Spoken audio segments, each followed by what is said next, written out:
और अब special report की शुरुआत। स्पेशल रिपोर्ट में आज एमपी के प्राइवेट स्कूलों की फीस वसूलने पर, मनमानी पर सरकारी हंटर चलने की करेंगे।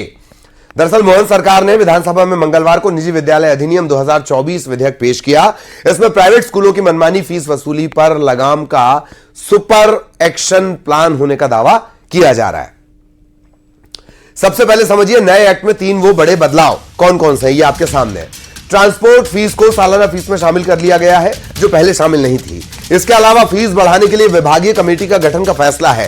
पहले जिला स्तरीय एक कमेटी यह तय किया करती थी। इसके अलावा 25,000 तक सालाना फीस वसूलने वाले निजी स्कूलों को नए कानून के नियमों से बाहर रखा गया है।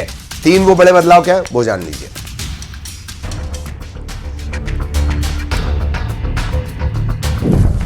निजी स्कूलों का खेल, मनमानी पर नकेल।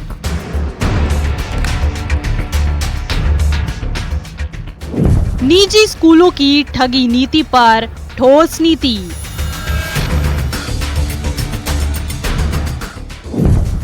अब नहीं चलेगी प्राइवेट स्कूलों की मनमानी।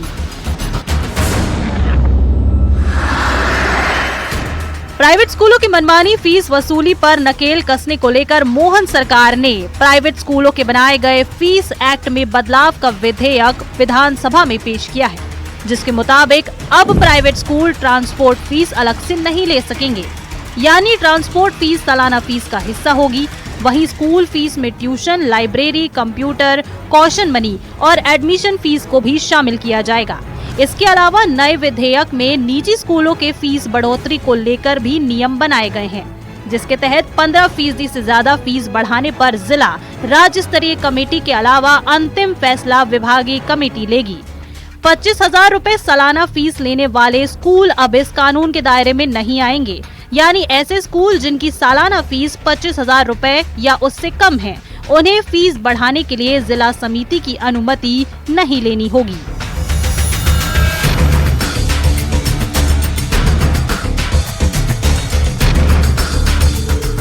फीस एक्ट में बदलाव वाले विधेयक से एक तरफ जहां मनमानी तरीके से वसूली करने वाले प्राइवेट स्कूल संचालकों पर चाबुक चला है, तो वहीं सालों से स्कूल संचालकों के मनमानी सह रहे अभिभावकों को राहत मिली है।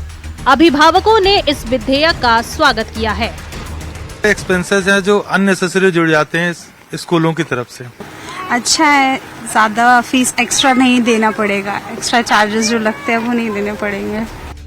बता दें कि मध्य प्रदेश में 35,000 से ज्यादा प्राइवेट स्कूल्स हैं। नया कानून लागू होगा तो 16,000 स्कूल एक्ट के दायरे से बाहर हो जाएंगे, जिसके बाद प्रदेश के 19,000 प्राइवेट स्कूल अब किसी तरह की मनमानी नहीं कर सकेंगे।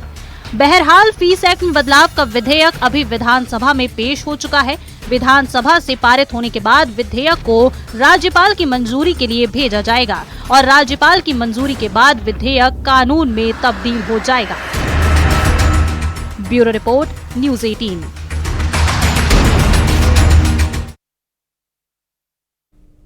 और किस तरह का रिएक्शन है, लोग इसे कैसे ले रहे हैं, क्या वाकई इससे मनमानी पर लगाम लगेगी, ये एक बड़ा सवाल रहेगा। हमारे तमाम सहयोगी हमारे साथ जुड़े हुए हैं, सीधा आपको लिए चलेंगे। क्या इसका रिएक्शन मिल रहा है, ये जो नया प्लान है क्या वाकई काम करेगा? आपको नजर आ रहा होगा शिवकांत भोपाल से हमारे साथ जुड़े हुए हैं, इंदौर से मिथिलेश हमारे साथ जुड़ चुके हैं, ग्वालियर से सुशील हमारे साथ बने हुए हैं। शिवकांत, सबसे पहले आपके पास नया प्लान आया है, बहुत अच्छी बात।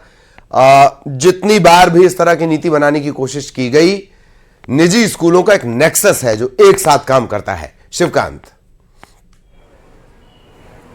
बिल्कुल ललित, आपने सही कहा, निजी स्कूलों का एक नेक्सस है जो एक साथ काम करता है और इसकी बानगी हमें पिछले कुछ दिनों में देखने को मिली थी। उससे ही से परेशान होकर पेरेंट्स लोग पहुंचे थे सरकार के पास, सरकार से भी गुहार लगाई, जिला स्तर पे भी गुहार लगाई। उसके बाद फिर हमें कुछ मूर्त रूप देखने को मिल रहा है। एक और प्रयास है निजी स्कूलों की मनमानी पर लगाम लगाने का। पालक महासंघ के अध्यक्ष, प्रदेश अध्यक्ष हमारे साथ हैं, उन्हीं से जान लेते हैं कि ये जो नया प्रस्ताव आया है कि आखिर ये कारगर साबित होगा। ये कारगर साबित बिल्कुल नहीं होगा। देखिए 2012 से लेकर 2000 तक हम लोग राज्य सरकार से आंदोलन के माध्यम से, गांधीवादी के माध्यम से कई लोग संघर्ष किए, कई लोग पूरे प्रदेश में लड़ाई लड़े। इसके बाद हम लोग सामाजिक संगठनों पालक महासंघ 2017 में 2015 के आसपास हाई कोर्ट जबलपुर गया। जबलपुर 2017 में फीस रेगुलेशन एक्ट बना। इसके बाद 2020 में उसके नियम कानून बने। मध्य प्रदेश सरकार जो कल जिस तरह से जो करने जा रही है और 25,000, देखिए पहली बार मध्य प्रदेश सरकार ने पोर्टल पर 34,468 स्कूलों को हिदायत दी थी कि 1,000 से 5,000 रुपए जमा कर 3 साल का लेखा और जोखा आप प्रस्तुत करें। लेकिन मध्य प्रदेश सरकार ने पहले 8 जून निकाली थी, फिर 8 जून को निजी स्कूलों ने कहा कि इतने जल्दी हम नहीं कर पाएंगे। इसके बाद 24 जून की गई। 24 जून के बाद 15,000 स्कूलों ने आज दिनांक तक लेखा जोखा प्रस्तुत नहीं किया, जिसका मैं उदाहरण आपके चैनल के माध्यम से देना चाहता हूं, क्योंकि उसमें जिला कलेक्टर को बहुत अधिकार थे, जो उसका उपयोग माननीय कलेक्टर महोदय जबलपुर ने किया। लगभग 11 स्कूल संचालकों को जेल पहुंचाया और साथ में 138 करोड़ रुपए जो पिछले 2018 से लेकर 24 तक जो वसूला है, लूटा है शिक्षा माफिया ने, उसके लिए कानूनी कार्रवाई की गई है। तो कहीं ना कहीं जाकर आज जो 15,000 स्कूलों ने अपना लेखा जोखा समृद्ध प्रस्तुत नहीं किया है, जिसका सरकार की लगभग 12 अरब का सरकारी खजाने का चपत लगाई है शिक्षा विभाग ने। साथ में मध्य प्रदेश के लगभग 1.25 करोड़ से 1.5 करोड़ अभिभावक हैं, उनके अरबों और सैकड़ों रुपए इनको पैसा लौटाने थे। लेकिन माननीय शिक्षा मंत्री जी ने अपना तिगड़म लगा के, शिक्षा विभाग ने तिगड़म लगा के, अधिकारियों ने तिगड़म लगा के कि उस कानून को ही ध्वस्त कर दो और एक हम नया कानून लेके आए। 25,000 ये बात सही है कि जबलपुर में जिस तरह की कार्रवाई हुई थी, सरकार की जो मंशा है 1.5 करोड़ जबलपुर में जिस तरह की कार्रवाई हुई वो वाकई एक माइलस्टोन कार्रवाई की तरह थी। इंदौर भी आपको लिए चलेंगे, मिथिलेश हमारे साथ जुड़े हुए हैं। इंदौर नया प्लान मिथिलेश लाने की बात कही जा रही है, उसके जरिए निपटने की बात की जा रही है माफिया से।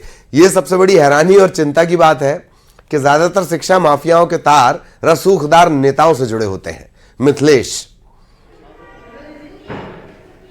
बिल्कुल सही कहा आपने कि ज़्यादातर इन शिक्षा माफियाओं के जो तार हैं बड़े नेताओं तक जुड़े होते हैं और यही सबसे बड़ी हमेशा समस्या भी रही है। फिलहाल इस वक्त इंदौर में मेरे साथ लोग मौजूद हैं, सबसे पहले उन्हीं के रिएक्शन लेते हैं। सर, पेरेंट्स हैं, स्कूलों की मनमानी को रोकने के लिए एक नया बिल लाया जा रहा है, एक नया कानून होगा, सख्ती देखने को मिलेगी। जी देखिए, मुझे तो ये समझना है सबसे पहले कि ये किस तरह का बिल होगा और किस रूप में पेश किया गया है। निश्चित रूप से अगर पेरेंट्स की अपेक्षाओं को ध्यान में रखते हुए ये बिल लेकर के आए हैं तो मध्य प्रदेश शासन सरकार सब साधुवाद को जो है वो उनको मैं करता हूं, लेकिन हमें ये तय करना होगा कि ये महज एक औपचारिकता बनकर ना रह जाए, बल्कि इसका सच में फ़ायदा हो। नहीं तो होता ये है कि एक मद में आपने बिल कम कर दिया कि भाई ट्रांसपोर्ट फीस हमने कम कर दी, लेकिन किसी दूसरी मद में दिखा दिया कि यहाँ फीस बढ़ा दी है। अल्टीमेटली एज अ पेरेंट जेब पे बाहर हमारे आना है,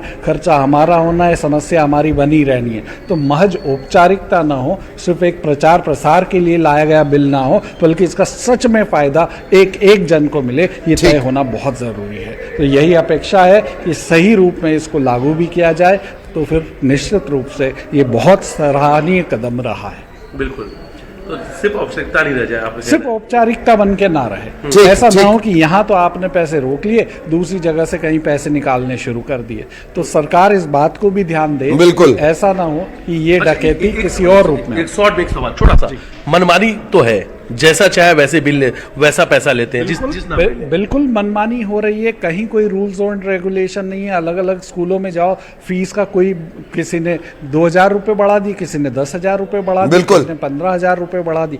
कोई तो हिसाब होना चाहिए, कोई तो पैरामीटर होना चाहिए। बिल्कुल, और वक्त की थोड़ी कमी है। सुशील, आपके पास मैं आना चाह रहा हूं, नया कानून कितना कारगर, क्या लगता है? बिल्कुल, हमारे साथ सुधीर सप्रा जी है, जो ऑल इंडिया प्रेस एसोसिएशन के पदाधिकारी भी हैं, प्रभारी भी हैं। सर, कितना कारगर मानते हैं आप इसको? देखिए, सरकार यदि कोई ऐसी कोशिश करती है कि भाई जो अनियमितताएं हैं उनके ऊपर नकेल डाली जाए और नियम के दायरे में उनको लाया जाए, तो निश्चित स्वागत योग्य है। लेकिन मध्य प्रदेश में जो है फीस रेगुलेशन एक्ट जो है वो पहले से है, और पर अगर उसको और प्रभावी बनाने की कोशिश है तो बहुत अच्छी बात है। लेकिन यहाँ परेशानी जो आती है, सरकार ने जैसे कहा इसमें कि 15% तक विद्यालयों को जो है फीस बढ़ाने की छूट है, तो आप निश्चित मानिए कि अगले वर्ष से 14% तो प्रत्येक विद्यालय बढ़ाएगा ही। पर सरकार क्या ये भी मानती है कि एक अभिभावक की, जो सामान्य अभिभावक है, उसकी आय जो है वो 15% प्रति वर्ष बढ़ती है? प्रश्न ये है कि जो सुविधाएं आप दे रहे हैं और उस सुविधाओं के लिए जो शुल्क मुझसे ले रहे हैं, उनमें एक अनुपात होना चाहिए।